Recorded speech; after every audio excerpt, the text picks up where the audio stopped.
Ton ton ಕೇಳಿ ಗಂಟೆ ಧ್ವನಿ ಶಾಲೆಯು ಕರೆಯುತ್ತಿದೆ ಬನ್ನಿ. ಕ್ಷಣ ಕ್ಷಣ ಕ್ಷಣ ಬೆಳಕು ಸಿಕ್ಕರೆ ತಾರೆಯಾಗಿ ಮಿನುಗುತ್ತಿಯೇ ನೀನು.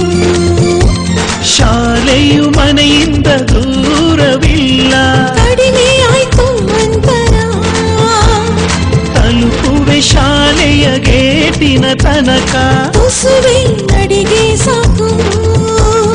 ಪ್ರೀತಿ ಹಾಗೂ ಅಕ್ಕರೆಯಿಂದ ಕಲಿಸುವ ನಿಮಗೆ ಶಿಕ್ಷಕರೇ ದಾರಿದೀಪ. ಟನ್ ಟನ್ ಟನ್ ಕೇಳಿ ಗಂಟೆ ಧ್ವನಿ